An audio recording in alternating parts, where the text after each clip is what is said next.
Andriamato ministra, midika ino ho an'ny fanjakana zao fanampiny ny fitondrana sono amin'ny adiny Covid-19 izao.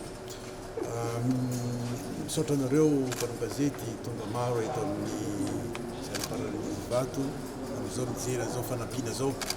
Marina tokoa hoe reto moa sino reto tsy voandroany miaraka amintsika ary tsy ireo rery manampy atsika fa misongadina kely androany ity ny fomba fanomezandreo, izany hoe ny rehetrarehetra hitatsika reto dia fitaovana hoentiny mpiasa ny fahasalamana manerana ny nosy mba hiadina amin'ity Covid-19 ity, satria fantatsika fa ny mpiasa ny fahasalamana no en première ligne amin'ity zavatra ity mba tsy hisiany mba tsy mampitaitaina an'ireo mpiasa ny fahasalamana reo.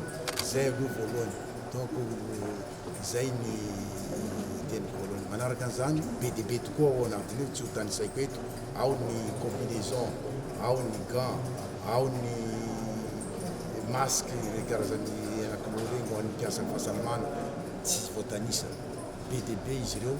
Fa ny zavatra ataonay zao atao amin'ny ministère fahasalamana dia hitsinjarana an'io manerana ny nosy amin'reto mpiasa ny fahasalamana izay hitatsika fa hoe manao aindreo zavatra amin'ny fiadiana ity Covid-19 ity. Dia eto zay moa dia manao fisaorana amin'ny anaran'ny gouvernement malagasy, amin'ny anaran'ny ministre namako, amin'ny anaran'ny indrindra ny filan'ny république Andry Nirina Rajoelina amin'izao fanomezana avy amin'reto namantsika reto sinoa reto, ary izao mariky ny fiarah-miasa izay efa miarah-miasa verbotra mandeha tsy izao vonanomboka fa ela be ka nirina angamba dia fitohizana izao fiarah-miasa zao. Madame ambassadeur, vraiment misaotra betsaka ary izay angamba misaotranareo maritra.